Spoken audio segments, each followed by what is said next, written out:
Dolla-A-Day, episode 6. Sean Gankars, Danny Dimes, Jack Flynn, as always. 2 weeks into the NFL season, boys. A lot of fantasy, maybe some potential breakout guys we're starting to see.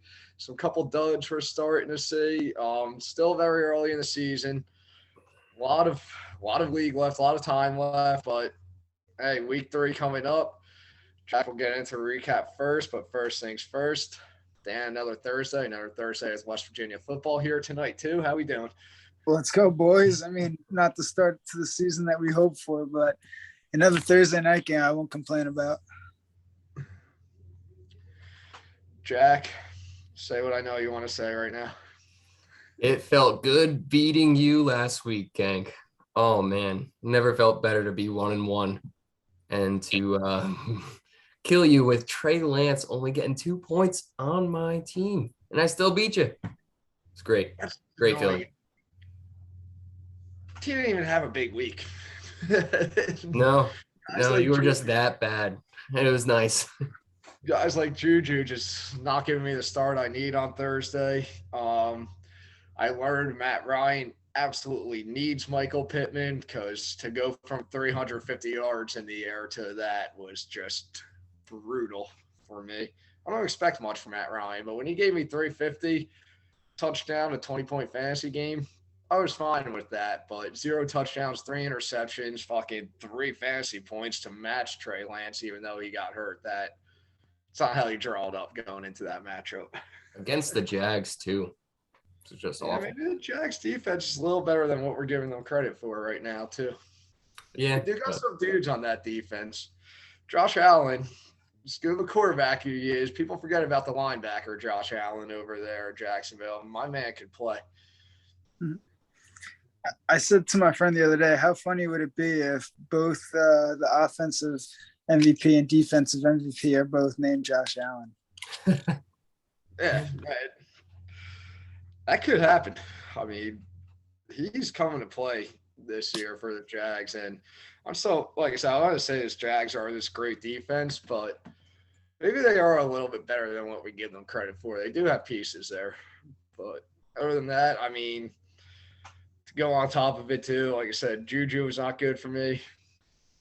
Terry McLaurin, guy didn't even want, but was kind of just forced to with the receivers on the board. I figure I could take a shot with him. Maybe he can get a connection with Wentz. Maybe he still can, but that's just not ideal. But let's get to the big part of that matchup, Jack. You beat me. We're both 1-1 right now. You do got me at total points because of how bad my team performed for this season, but you lost a big blow there, Trey Lance injury. You're number 2 overall pick in a 2-quarterback league. How are we gonna fill that hole?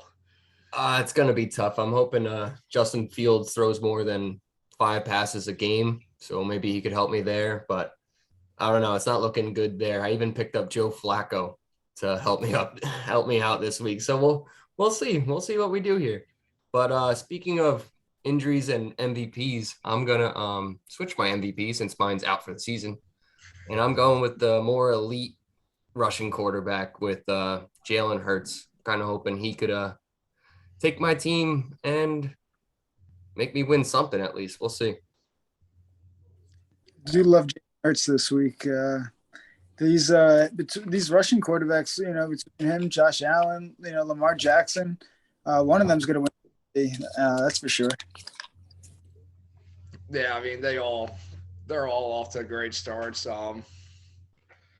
Fucking that Lamar Jackson game on Sunday in terms of fantasy was just unbelievable with the big plays, and it's a real shame the Ravens secondary is just unhealthy and needs to get healthy and can't figure it out because that blew a possible legendary fantasy game to it, and all eyes got on Tua after it, which sure Tua will get brought up at some point. To be honest with you, I want to bring it up right now. I know he's part of our script today, so I'll be the first one to go in. Can Tua be elite? I don't love it.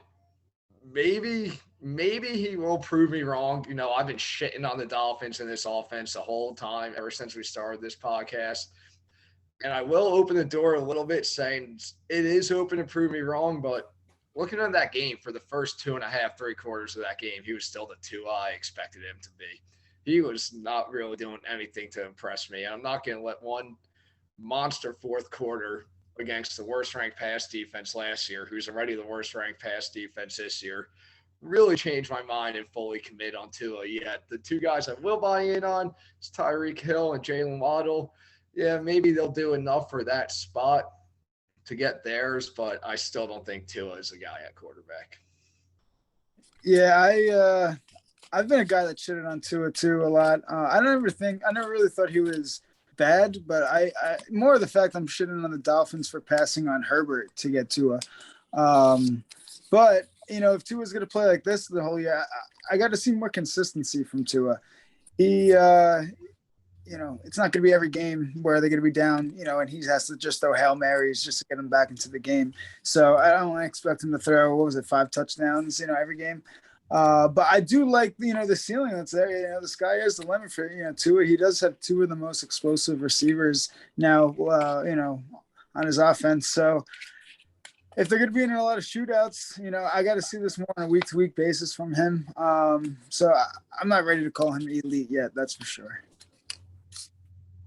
Yeah, I would agree on that. And he's got a tough matchup next week, so they'll probably bring us down to level. But his weapons are so good. Like, I could probably be a elite quarterback on that team. Like, Jalen Waddle and Tyreek Hill, you just throw them the ball and they could take it to the house pretty much any play.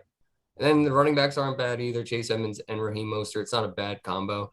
And then Mike Gesicki, who scored a touchdown and had that amazing touchdown dance after. Can you imagine if Justin Herbert was on the Dolphins with those receivers? He throws 65 fucking touchdowns. Having Herbert and Josh Allen in the same division would have been insane. Honestly, I would have. It's like a Jets fan's worst nightmare. So I'm glad. Yeah, I guess that is good for you guys right there. But like I said, I totally forgot how the Dolphins skipped on Herbert until you ball it up, Dan. And now I'm literally just trying to envision Herbert with Tyreek Hill and Waddle there, and just I really think Herbert would break the single season touchdown record if he had that. Be interesting. I hope my one cousin who's a Dolphins fan is listening, because I will never let him forget that until the day Tua proves me wrong. Yeah, like I said, I'm not gonna jump in with the Dolphins yet and everything. I'll open a door that I had closed before the season started, and maybe we'll swing it open. But like I said, I mean, I'm not gonna let one good quarter against literally the worst pass defense in football for the past year or so really change my mind on Tua right now. But let's get into that. I mean, Tua was a guy that was probably drafted in most leagues, but single quarterback leagues, you never know. And he may still be out there. So when you're looking to add some guys this week, guys, who are the first people on your list? Yeah, I was going to say, in my single quarterback league, I was able to snag him off the waiver wire this week. Uh-oh,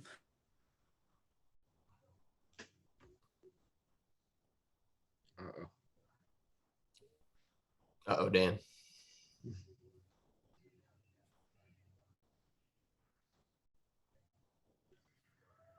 I mean, some other good quarterbacks there on the waiver wire. I kind of like Jared Goff. He's been doing really well. I'm not sure what you think about that, Gank, but I've always wanted nothing to do with the Lions, but that's one team whose offense I'm actually going to jump in with.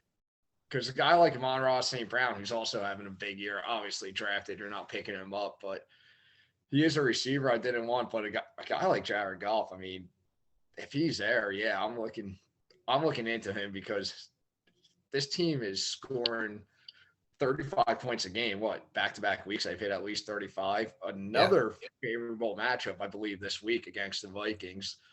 Dan, we lost you for a second. I'm glad to see you back. The guy I'm talking about right now is Jared Goff, and that Lions offense scoring 35 points a game. And, they got the talent. DeAndre Swift's back there. He's a guy you have to focus on to open up the passing game. So, yeah, Jack, I'm with you. Jared Goff is one guy I wouldn't mind adding if he's there. He's playing with the sun god, too. Yeah, the Sun God's basically the Cooper Cup of this year so far, at least. But I think it could really happen. He seems that way too, and I almost think he could get better. I mean, Jameson Williams is there, and he'll probably come back at some point this season. Even as a rookie, we don't know much, but that's I think Jameson Williams is a big piece, and he could even open up more for that offense. So Jared Goff is a guy I'm looking at, and while people are debating the Lions' quarterback problem, maybe in one of them with Jared Goff, he might just earn himself another contract with the pieces he has there. But outside of quarterback, let's go skill positions. Who are any other guys you guys are looking to add this week? Thinking long term, week long. I think it depends on your league, but one guy I kind of like is Sterling Shepard. Showed a huge amount of target share last week I think he had 10 targets, and there's no one really else on that team they could trust. So he's kind of a dart I wouldn't mind throwing, even though he had the injury last year. I think he's actually doing pretty well. I have a few. In my 2 leagues that I have Kelsey, I didn't really have a backup tight end. Something I was kind of waiting for later on in the season whenever Kelsey had a bye to kind of worry about. But I was able to pick up Irv Smith Jr. on the Vikings in both those leagues as my backup tight end. I feel pretty confident in him. He threw up a goose egg week 1, but was a lot more involved in the offense week 2. I think, that offense will be pass heavy all year. So as a backup tight end, I was pumped I get him. And another wide receiver I was able to snag that I was surprised somebody gave up on already and dropped was Gallup on the Cowboys. I guess they had him on the IR, and once it became questionable, they dropped him. So I picked him up. I have plenty of receivers, but, I think Gallup will be useful later on in the season. So I'm happy to stash him on my bench. And last but not least, if they're available, I like any receiver on the Jets. Jets offense is going to come around, especially when Zach Wilson comes back. Garrett Wilson and Corey Davis are available in the majority of leagues right now. Garrett Wilson, I think, was a hot pickup this week, so he might not be available in many leagues now, but I think that offense is due to explode when Zach Wilson comes back, and that's not even being biased. Yeah, no, I mean, Garrett Wilson, obviously, big week 2 there.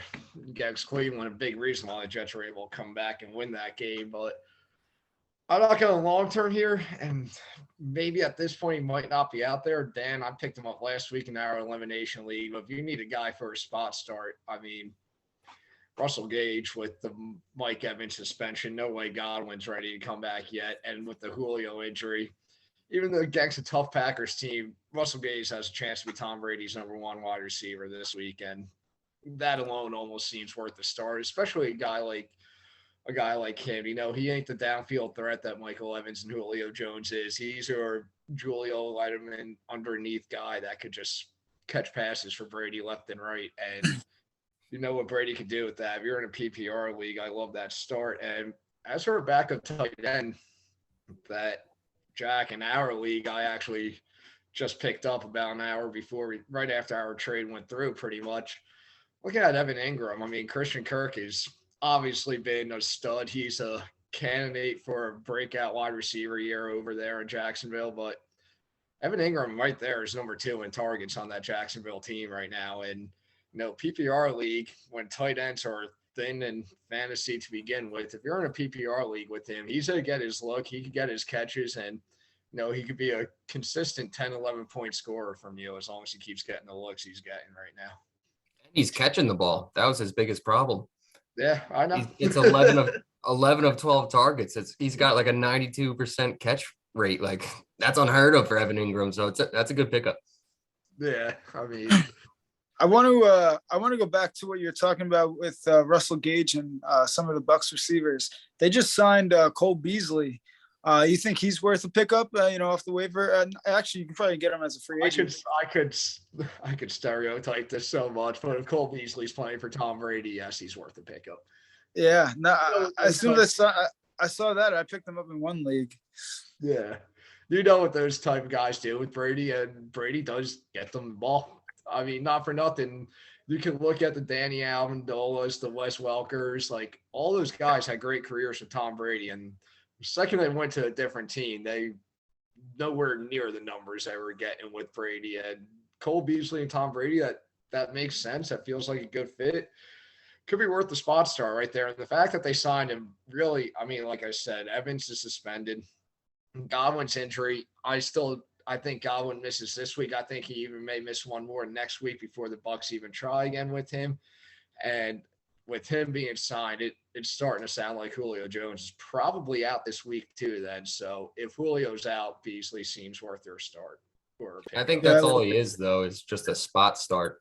Like I would play him in DFS, but I don't think he has long-term value with all those receivers there. What would he be, like 5th on the depth chart, if that?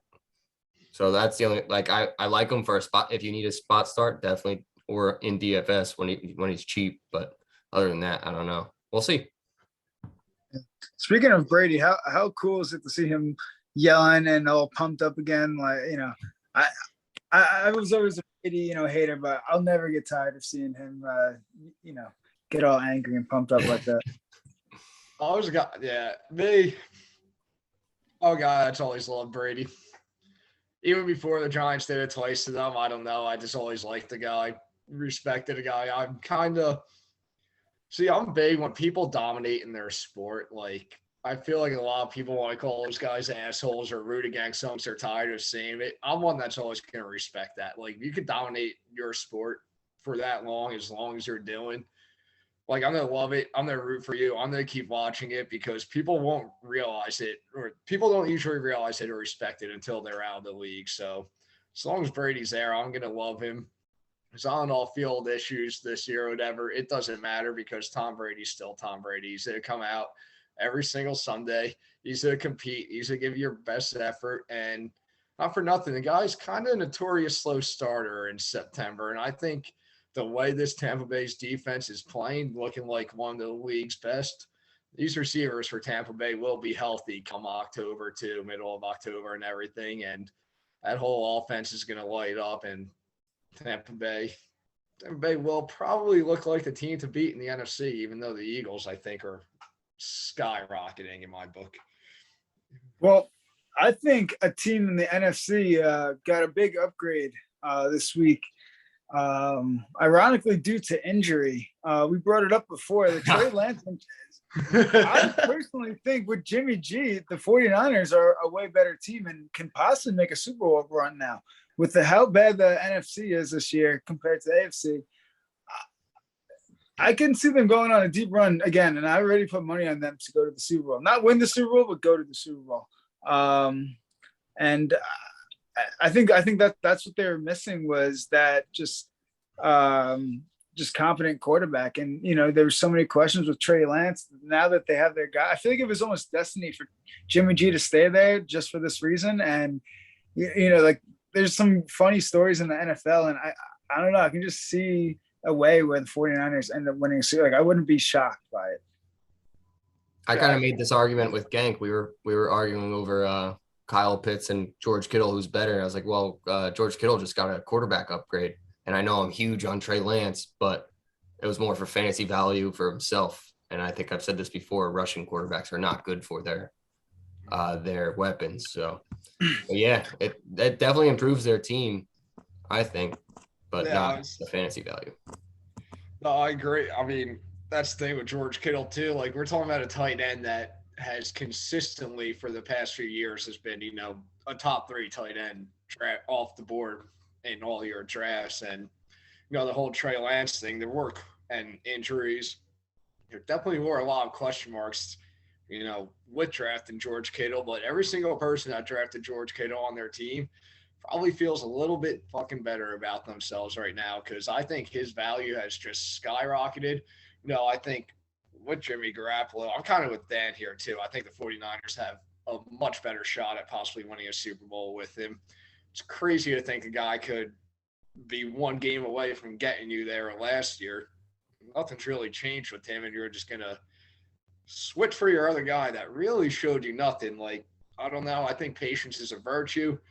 you look at the Brett Favre, Aaron Rodgers type trade off and everything, stuff like that. That seems like one of those situations where I think Jimmy's a smart enough guy at quarterback. Let him learn. You got the team where you've shown you could get there with it. But yeah, I mean, Kittle owners, be happy right now.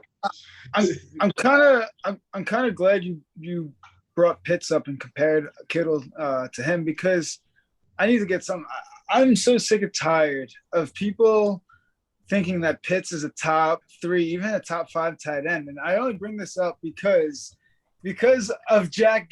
His trade got denied, and if anybody doesn't know, Jack tried to make a trade for Pitts, and because of this whole story, this whole idea of Pitts being this top tight end, it got rejected by his league. And I feel for him, because literally he was giving up a tight end that is going to have more points, that has more points, that's going to have more points just because they're in a better offense. And for a guy and people are going to bring up the argument, he had 1,000 yards last year. Okay, 1,000 yards is 100 points in fantasy football. Like, that's nothing. What do you have? 1 touchdown? All right. What do you have? Like you're gonna, and if you're not in a PPR league, that's literally 106 fantasy points last year. That's not a top 3 tight end. That's not a top 5 tight end. People that drafted him in the first 5 rounds are freaking stupid. And Jack, I'm surprised you even wanted to trade for him, but I'm even more surprised that it's getting denied. And it just pisses me off, because I keep having this conversation with people I watch football with every single week, and everybody says the same thing. Like, oh, he's a top 3 tight end. Maybe if you give him a good quarterback, and I can see him eventually in a few years being a top 3 tight end, but not right now. And people take him in DSF, and my friend, he's like, I don't understand. They're not throwing it to Pitts. I'm like, well, the Falcons suck. What do you expect? I'm like, they're not I don't know. I just have to get it off my chest. It's really pissing me off. What do you guys feel about Pitts? I go ahead, gang. Jack, actually, no, I'll let Jack take this, because I know he has thoughts, and I still have different thoughts. And I was to compare it to the Jack trade and everything. But Jack, I'll let you go. I just like Kyle Pitts because he's basically a receiver. He lines up in the slot more than he does as a tight end. And if you rattle off as many rookie receivers, or even rookie anything, who have had 1,000 yards in receiving, he's with the elite of elite. There's guys like the worst guy on that list is also a very, very good fantasy player. I don't have the list in front of me, but it's an insane stat. So I think he can take a step forward, but the worst part is he's on a bad team. And I think Arthur Smith had the quote saying, it's not fantasy. I don't want to throw him the ball. I just want to win games. It doesn't matter if the best player on our team's not getting the ball. But the thing is, they're losing, and Mariota kind of sucks. So I don't know. Honestly, I don't know what to do or how to take it. That's the thing, though. We're at the end of the day, we're talking about fantasy football. The guy's a great football player, and he was a first round, top 10, draft pick. But at the end of the day, we want players that are going to get us the most points. And I would rather have Garrett Everett instead of Kyle Pitts on my team. I would rather have I'd rather have so many guys. Kyle Pitts is the last guy I want. Because at the end of the day, he doesn't get touchdowns, and that's what matters. I'll look to draft him as soon as the Falcons get a decent quarterback. But until that time, I don't want to hear any more Kyle Pitts being this elite tight end talk.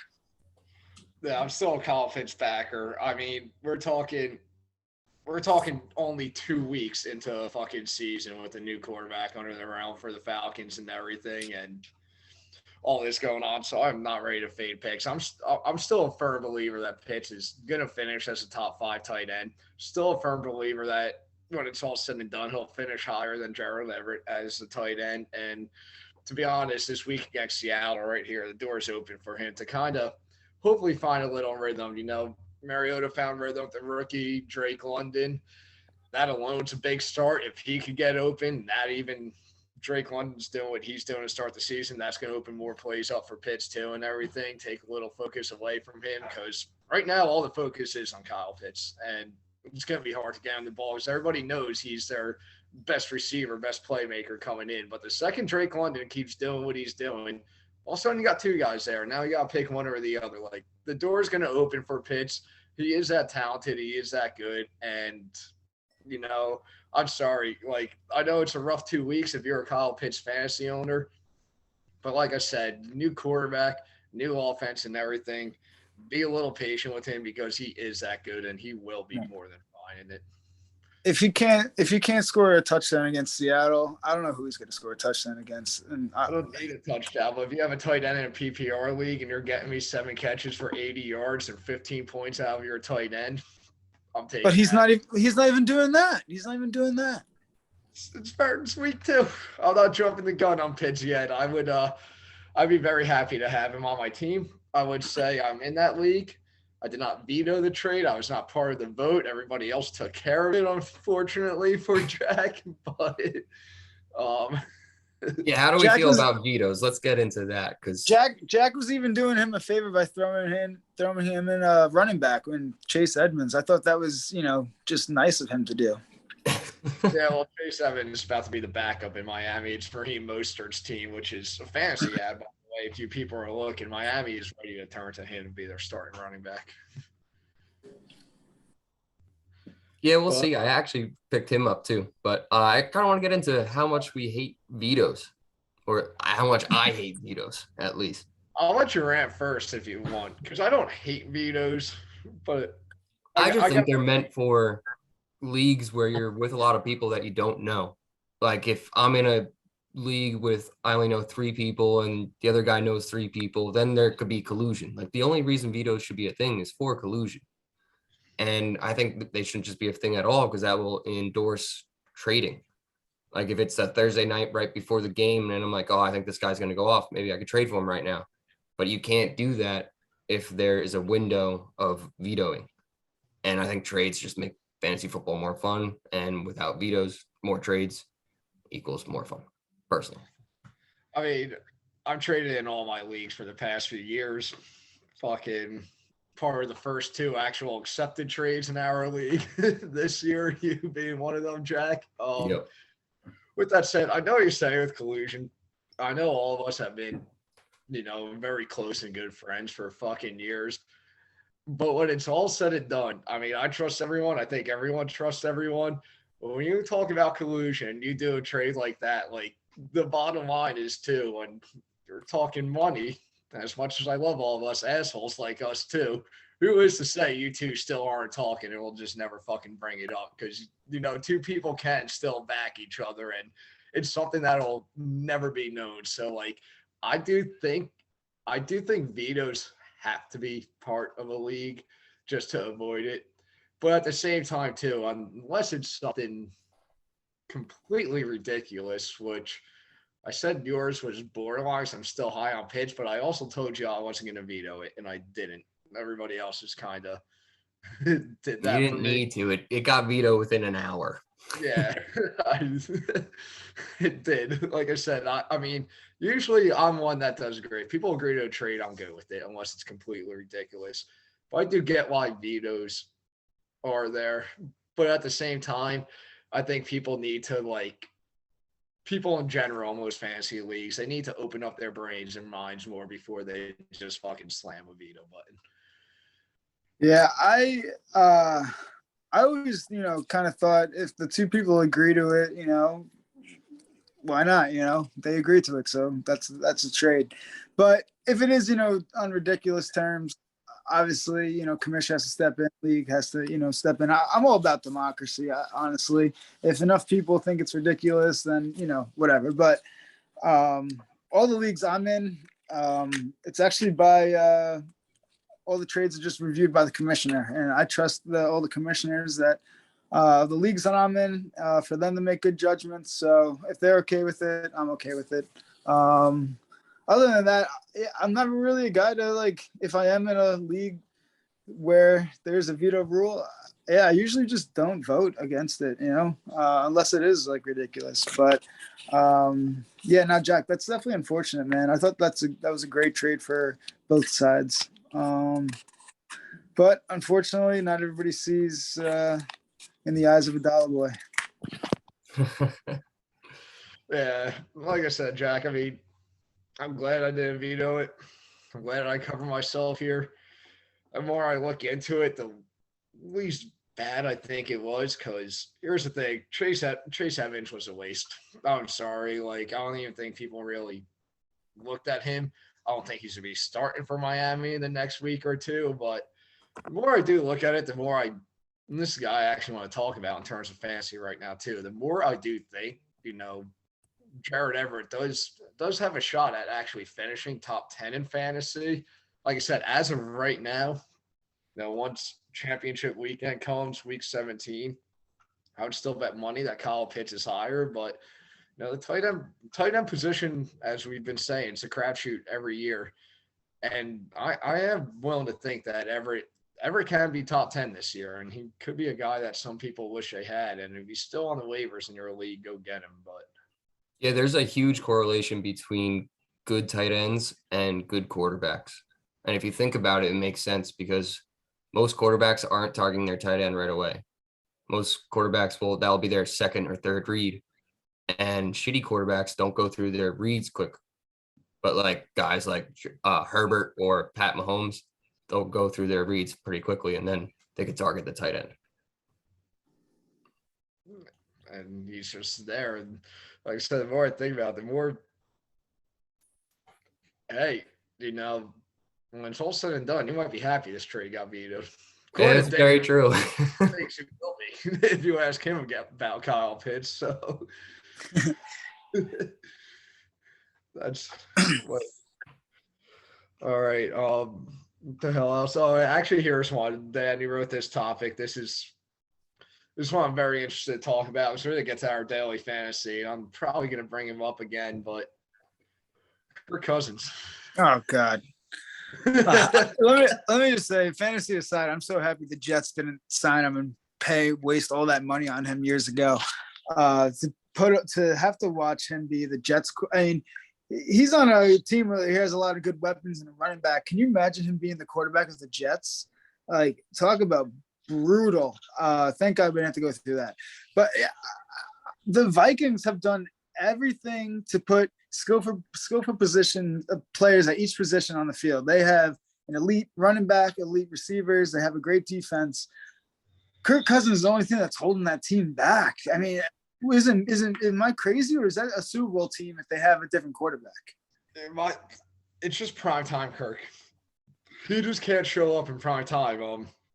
I saw you have to show up in prime time. He could beat a good team because I still think the Packers are a good team. I saw week 1 he actually can beat a good team. He can't play in prime time, and when we do the daily fantasy episode today too, after this, like, it's actually a guy I'm looking for because he sucked on Monday night. For this game coming up against the Lions and everything, like, I am expecting an explosive Vikings offense in a 333 possible 4-touchdown game from Kirk Cousins this week. And the Vikings win. I actually love the Vikings to cover, like, bounce back strong and cover against this Lions team this week. Okay, that's fine. But I just don't see Kirk Cousins being the guy that, like, you can – like, can you imagine if even if Tua was on the Vikings, or if just another one of these young, mobile quarterbacks, that team can be very dangerous, especially coming out of an NFC that is fairly weak. I just feel like they're just being limited by Kirk Cousins. I don't know how many years are left on his contract, but if I'm a Minnesota fan, I'm kind of hoping for a big change. Nothing crazy happens this year.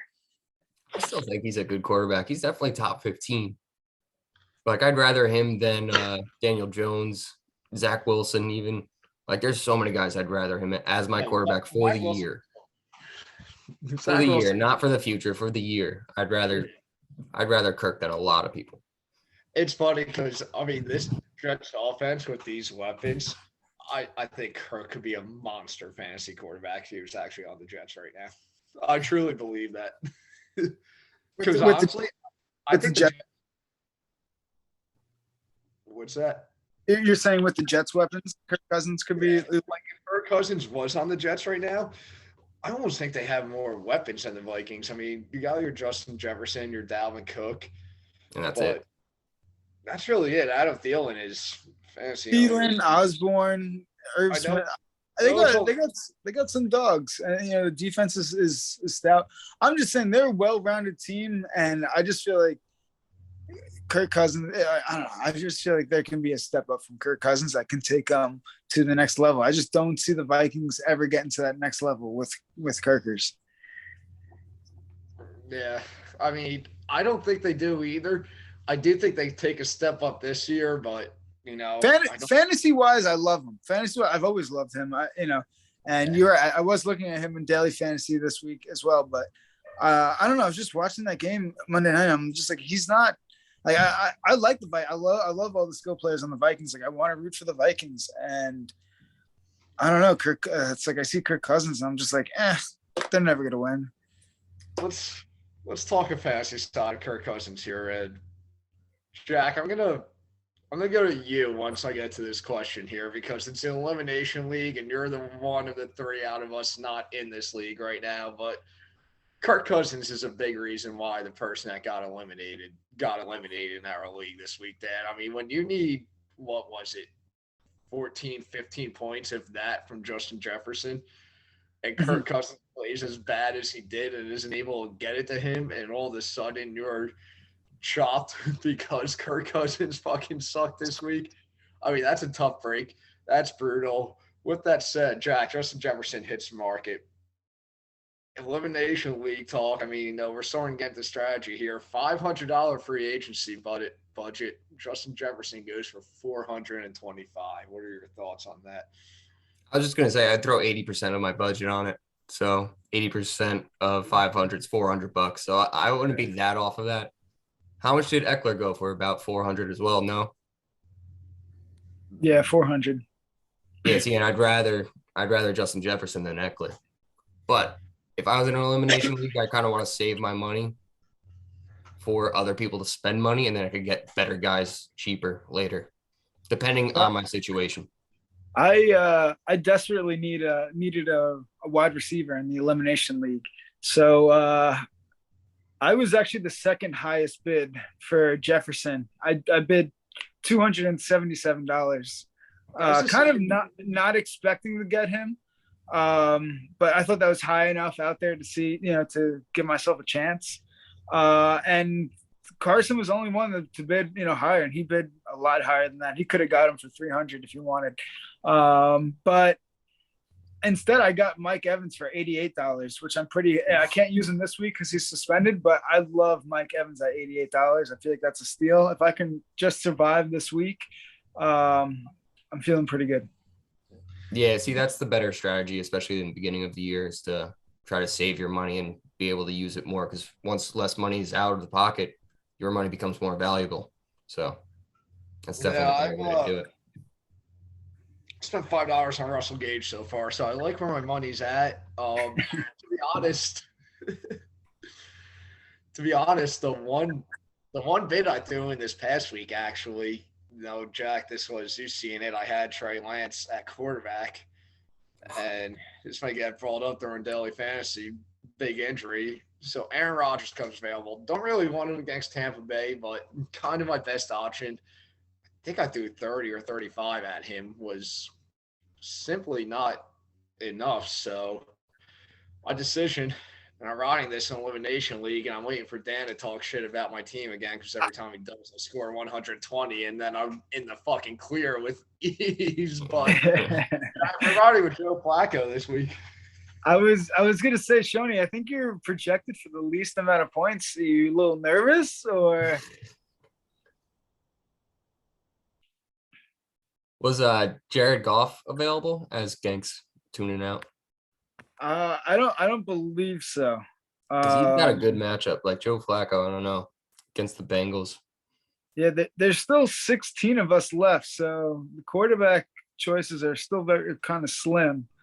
I'm trying. Let me see if I can pull it up right now and see what other options. Does anyone even have a backup quarterback in those leagues? No, right? No, honestly, we only have 4 bench spots. So if you do, Jackson, some people do. Available that I thought about: Justin Fields, Ryan Tannehill.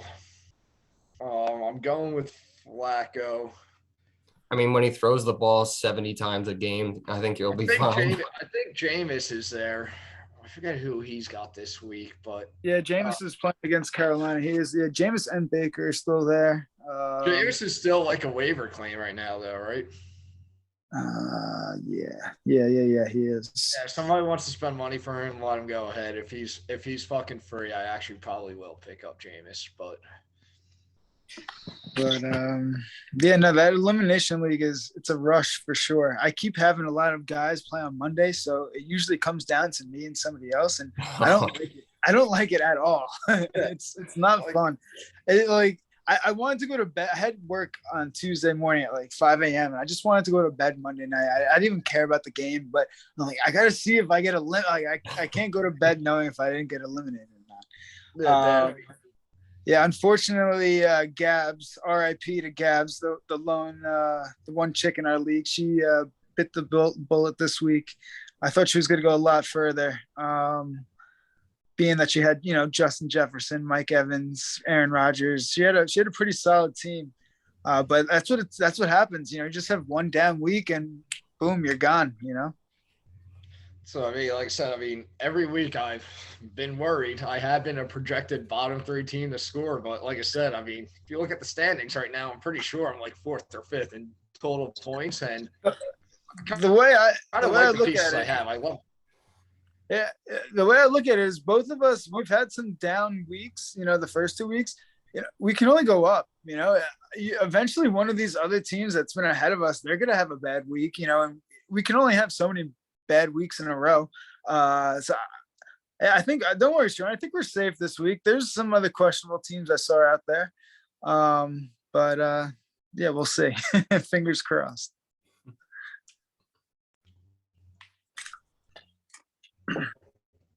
Keep freezing fucking out here. It's storming. All right. Where the hell are we at? I keep losing your list you sent, Dan, too. I keep pulling it back up. I put up there, we wanted to talk about some teams that surprised us so far in the first 2 weeks. I read this stat. It also said since 2020, when they expanded the playoffs, no team that started off 0-2 has made the playoffs. Wow. So right off the bat, 3 teams that jump off the page to me: Bengals, Raiders, Titans, 3 teams that we all might have considered playoff teams. Do they make the playoffs this year? The Bengals, Raiders, you think they can turn it around? I buy the Bengals can. I buy the Raiders can too. The biggest issue with the Raiders is their division and not ideal start.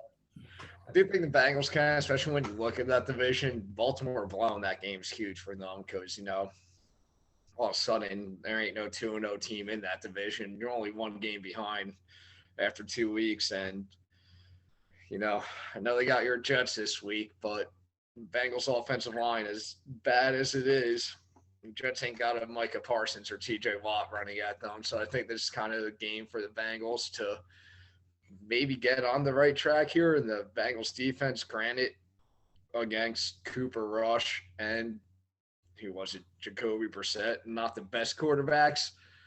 But when you're getting sacked that much, turning the ball over as much as you did and giving up short fields, Bengals defense has been playing pretty well.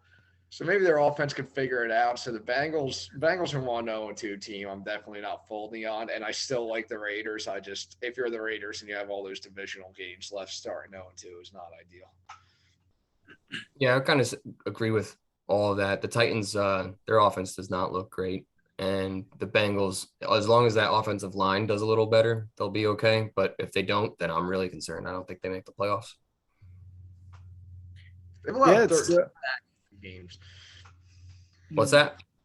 Bengals have allowed 13 sacks in 2 games. Yeah, their offensive line needs to improve for them to do anything this year.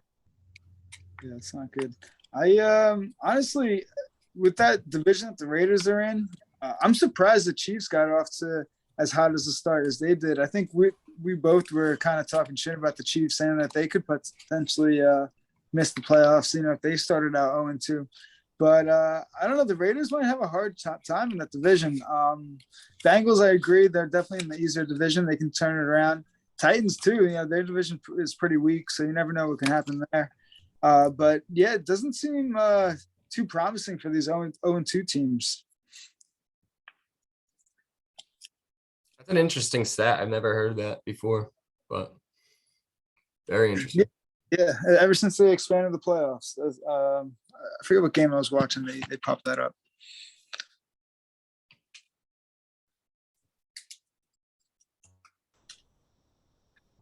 All right. Yeah, I keep drifting in and out. I don't know why. Welcome back, Shawnee. My connection. Yeah. I heard there was like a power outage in New York City today.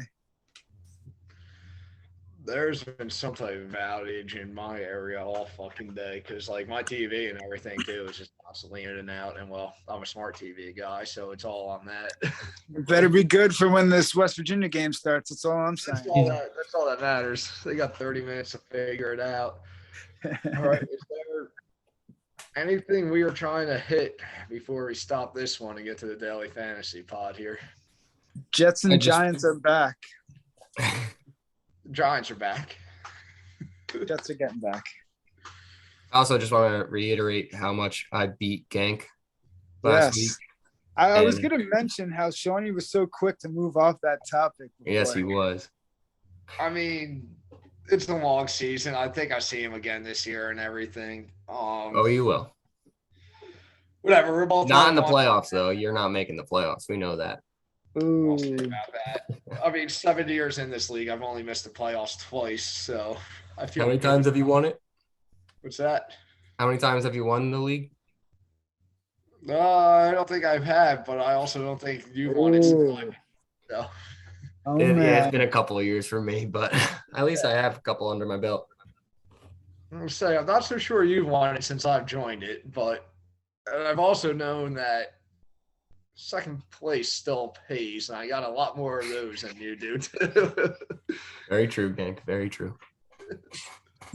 Actually, if I'm not mistaken, I was talking to Chaz and Adam about this. I think you did win it like my very first year in it because I couldn't figure it out.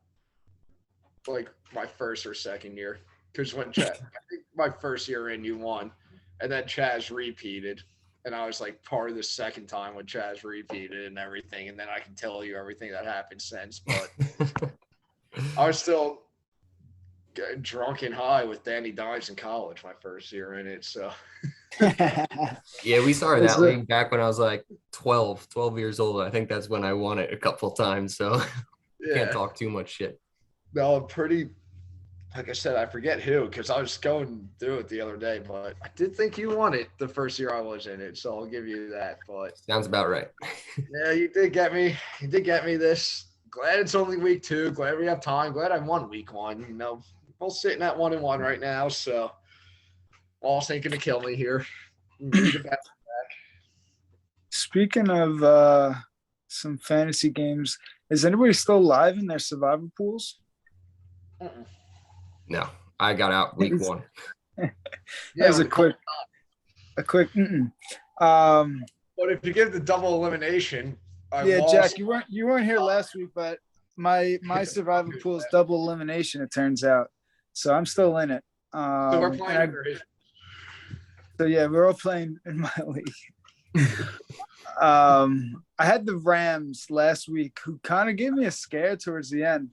But I'm not gonna lie, between the Browns losing, between the Colts losing it, there's not that many people left that have both strikes available. I think everybody at least has one strike in this league now, so it's pretty much a true survival pool here on out. I don't know who to pick this week though. This week kind of has me a little stumped. Do you guys have any suggestions? All right. Well, like I said, I'm doing your double elimination. I already used Denver and Rams. I used the Colts and Broncos. I will give me is Justin Herbert playing? Yeah, that's a tough one. He's projected to play Because though. the Chargers should be the easy one here, but the Herbert thing is going to throw me off. This is like the hardest year for survival pools. I swear. Like there's no like for sure game. Even like the Seahawks are out there winning games. It's like, fuck, who to go with? I don't know. That's a tough one. I'd probably lean the Chargers as well. I was thinking Raiders, to be honest, but I don't even feel confident in them over the Titans. I also like the Eagles over the Commanders. I don't like doing in division. I've learned from that. But both of those teams are also away. I don't like picking away teams either. Away in division? No, thank you. Away team's tough because I want to do the Vikings, but in division scares me. Yeah, I like the Lions a lot this year, and I don't know. And I want to take I like the Cowboys too, but I don't want to beat the fucking Giants this week. I think they will. Shot. I was gonna say because I actually just you guys are gonna hate it, but like the more I look at it, well, here's the thing: if I know Herbert's playing, I want the Chargers. Yeah. If Herbert's playing, I'm probably going the Chargers. If the not, Jaguars are pretty good, man. I think the Jaguars are good this year. Give me the Bengals if Herbert isn't playing. Can I have insurance on my Chargers pick based off Herbert? I would go the Chiefs. What other picks do you buy? I'd go Chiefs with how bad the Colts have looked. I can change it. I can if I don't pick the Thursday night, I can change it. Okay, so I essentially had to like before the 1 o'clock's in, huh?